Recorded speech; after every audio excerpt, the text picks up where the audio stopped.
shot some music videos, kept building. But anyway, so like it was a learning experience, and that's why I've come back to it now with my independent shit. Yeah. Like I really restarted everything in 2019. Yeah. So I went back to Tulane in New Orleans and finished school after my tour. So like I took a year off, went back, finished my finance degree, and then when I graduated, I came back to Philly and started going hard on all my independent shit. That's smart, man. Yeah. Get your degree. You know what I'm saying? Because if it kind of allows you to shoot shit too. Yeah, I was like halfway. I was halfway done already, and like I'm not gonna give it up. I had a scholarship. Like I didn't want to lose my scholarship because if I would have taken any more time off to just do music, I'd have lost that. Yeah. So anyway, I had this song "Hey Whatsup Hello" that was kind of popping off. Like it was doing well on Spotify, and I ended up making a music video for that at Noto in Philly at a nightclub there. So I performed there and did a music video, and now that song's popping. Like it's got over 1 million now, so it's doing pretty well on Spotify. Hell yeah, Yes, bro. sir. Yes, sir. Keep working, bro. Elevation.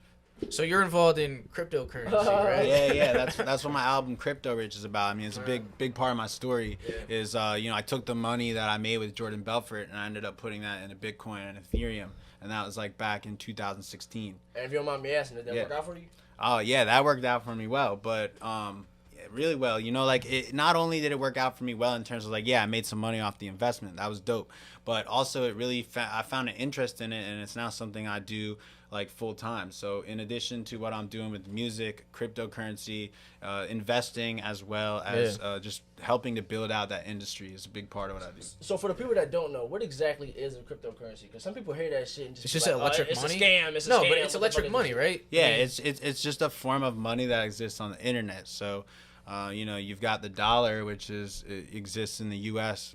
because of the U.S. government. But soon it won't be anything. Yeah, they're not even changed. Like most people don't even care. So here's the thing: you've got you can think of like Venmo or PayPal. That's an easy way to send money over the internet, but you're just sending the regular U.S. dollar, right? Mm-hmm. And so the difference is that cryptocurrency just exists on the internet only. So it's basically money that's created by computers. So with that being said, but is it worth more than an American dollar? Like one? Yes. Yeah, one Bitcoin's like worth 10,000 American dollars right now. But you can buy Bitcoin in any amount. Is that true? So the Bitcoin's kind of like like a stock. Like okay. So that's what I'm saying. I'm can have a stock, so I want to get it. I don't know too much about it though. I'm kind of scared of it. So with stocks, you got to buy 1-to-1. You have to buy one stock. If you want to buy a stock of Tesla, you have to buy it at whatever it is, $1,000, $500. He's about to give us a stock. So Bitcoin, you can buy in any amount. You can have 10 cents in Bitcoin, or you could have $100 in Bitcoin. It would just be 0.000 amount of Bitcoin, right? So if you want to have $1,000 of Bitcoin, that's going to be 0.1 Bitcoin because Bitcoin's $10,000 right now. So you can put any amount in.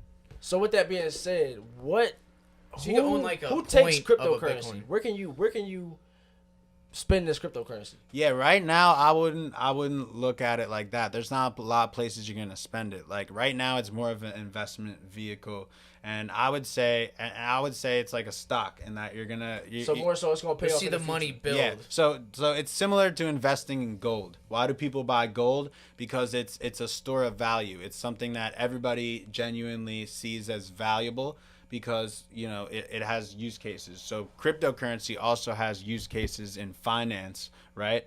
That are unique to it. So there's a lot of different things that it can do. Like, so Bitcoin, you can send and receive money across borders at a very low fee. So right now, if you want to send money to someone in anywhere in the world, you're gonna have to pay all these bank fees and everything like that. Bitcoin is the only way that I could send money to someone in Mexico and they could get it instantly.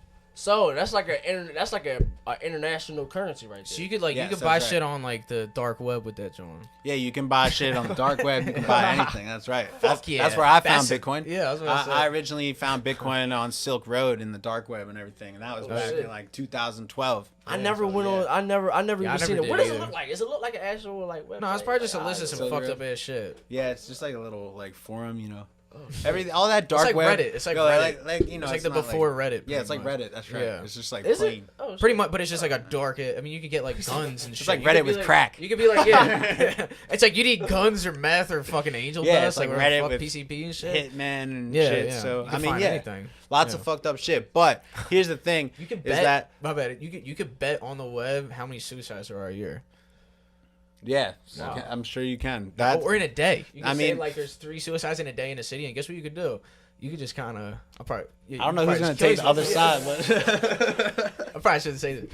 I'll cut it. That's not live. But I'm just saying, you could just murk somebody, right? Couldn't you? You could be like, oh, 3 suicides. Give me my money. You know what I'm saying? Just kill somebody and hang them. And they'd be like, man, their life was tough or something. I don't know, dude. Oh, my God. Yeah, I'll probably get it. I'm sorry. You could do that. You could do You that. could get a bet on sports, too. I'm saying, like, can you buy, like, a car with cryptocurrency? You probably can, right? Yeah, you can. Like, so there's plenty of stuff you can buy. I think, like, not to downplay the possibility of buying stuff. So if you want to buy a car with cryptocurrency, I'm sure there's car dealerships that will take Bitcoin, stuff like that. Shit, okay. But, ultimately, it's used for transferring value. It's used for, essentially trading on the internet. So there's a lot of different use cases. I mean, a big thing that's coming out of it is with Ethereum and something called smart contracts, which is basically where you can program the money. So it's like money where you can set terms. So let's say I want to send you some money. I can say, you're only going to get the money if XYZ happens.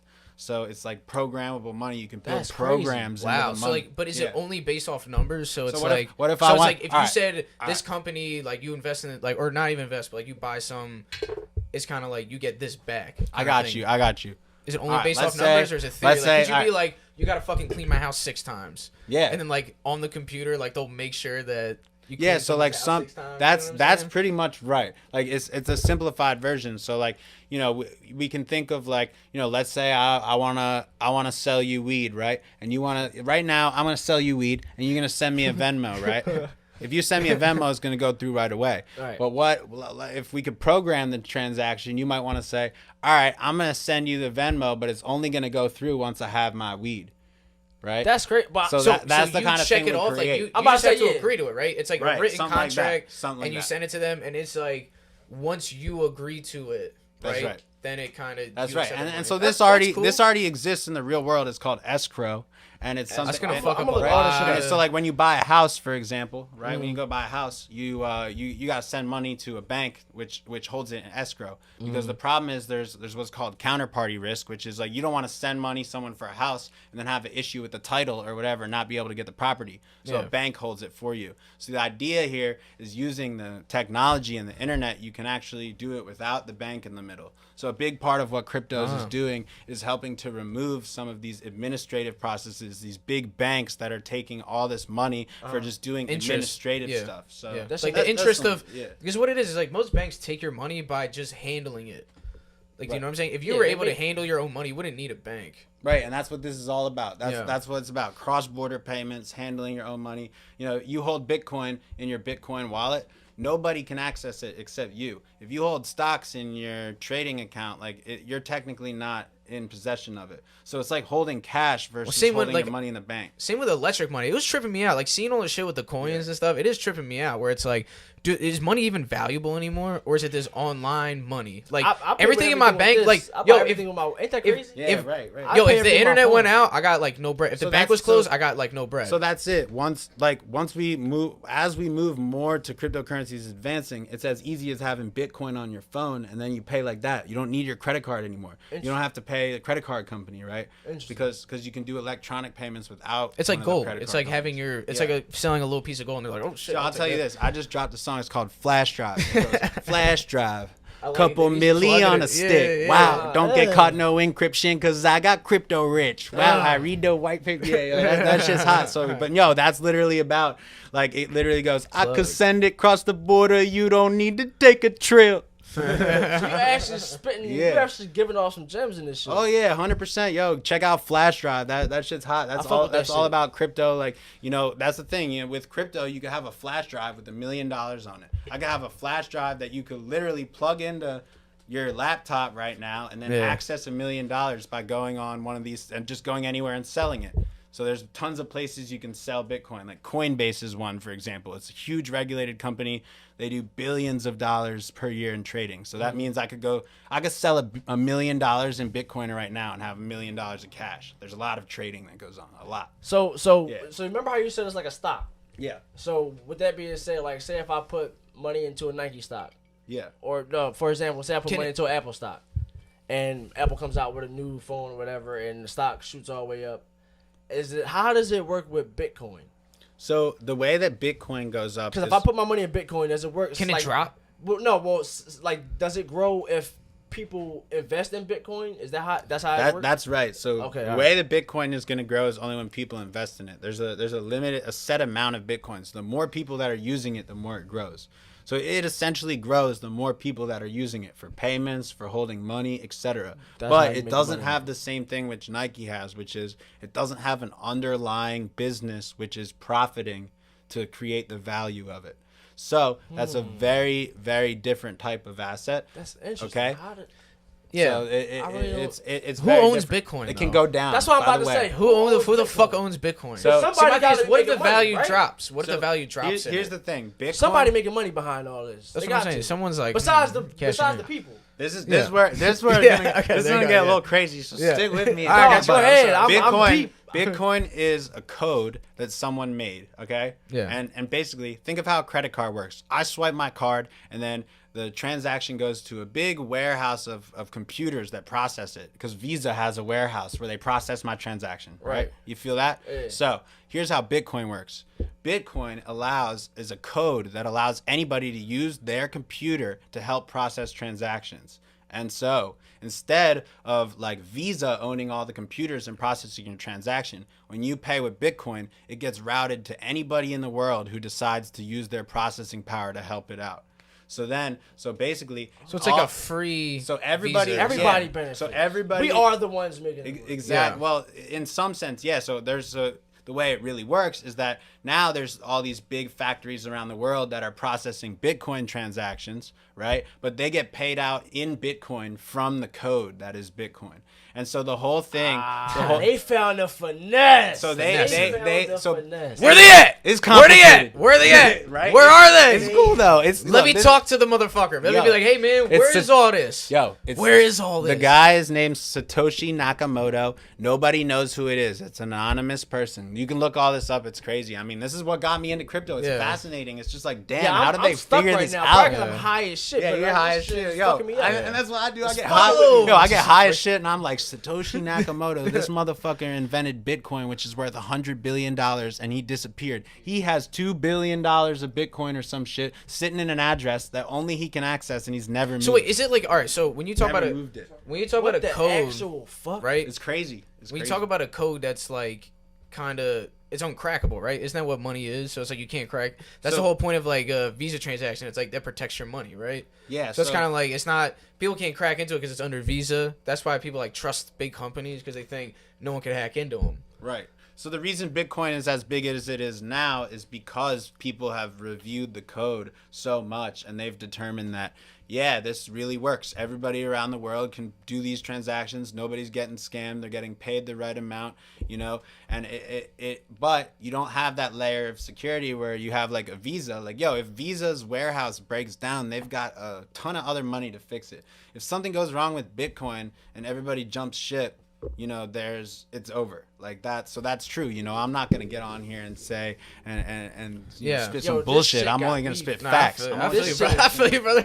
I love put you on the I believe in it. I believe in all this shit. Like I really believe in this because the way the world is going, governments are gonna be around for a long time. They're necessary. But the thing is, why shouldn't I be able to send a payment through the internet over to Europe, over to South Africa, over to without a fee or some bullshit, without some crazy shit, and then then they can sell it for their local currency. That's what's so valuable. So it doesn't decrease in value. So it's like the American dollar is different somewhere else, kind of thing. Yeah, that's right. So they sell it for their local currency, or they can use it to buy a car. So you want to send money home to if you're an immigrant. But what if this bull was just like, bro, this done. Shit, I'm about to find out about this nigga. What if he was just like, I'm gone? I'm about to find out about him. He already did that. That's what he did at the beginning. That's what I'm saying. But what if he goes coast? Like, no, you're right. You're right. You're right. He already did that at the beginning. Yeah. So that's the thing that's crazy is he remained anonymous and just dipped from the start. He helped set up the whole thing, remained anonymous, and he has an address that only he has access to with like hundreds of millions or billions of dollars of Bitcoin in it, and everyone's just waiting for him to withdraw it. He's got like a country somewhere. Everyone's just So waiting. what? This is visible to everyone. Yeah. They can see Exactly. this. That's right. Everybody can see everything. That's why you're able to audit it. That's why you're able to trust in it. That's why it's worth $100 billion, because everybody can see all this shit. So you can see Satoshi address, not his name. Nothing's by name. People only know everything's anonymized. Right. Everything's code. So it's like when you send code, like when I send Bitcoin, it doesn't say like Dill sent a Bitcoin transaction. It says my address, and only I would know my address unless I told you. And if I told you, you could tell him, and then everyone could tell, and then you could figure out what address is mine. But you wouldn't. But I could go create an address right now, and if I didn't tell anybody, nobody would ever know because it was generated by a computer code. Yeah, and you just have no name to it. Right. It's like getting a fake ID when you were a kid. So you don't have to. Did you get a fake? You got a fake, right? Yeah, were you doing a fake during all this shit? ID God. Yeah, yes. I swear to God, that's what Bitcoin's for. I was from Maryland. Yo, I was a dude in Salisbury, fucking Maryland, bro. Yeah. Right when I turned 18, because all my homies were older and they were hitting bars and shit, and I was just like, fuck, like I need a fake. So I hit ID God. I was like, shit. Yo, they sent it to me in a fucking teddy bear, bro. They sent me a teddy bear. That's crazy. And it had a thing where it was just like rip it open, and then look inside, and that was a fucking. Yeah, so I mean that's what happens when you create money that is so easily transferable and so like global like that. You're obviously gonna get bad behavior, like whether it's like drugs or people creating black markets and shit. But guess what? The biggest currency used for black market and drugs is the U.S. dollar by far. It's not even close. Damn. Why do all drug dealers hold all of their money in the U.S. dollar? It's the most stable currency in the world. So if you're in Mexico, you're holding U.S. dollars. I mean, everybody knows the Pablo Escobar shit. Where he's like fucking filling all this shit with dollars. That's how it works. So so to say Bitcoin is for scams is stupid. Like the U.S. dollar is the best currency to fucking wash money with or to hold money and all that shit.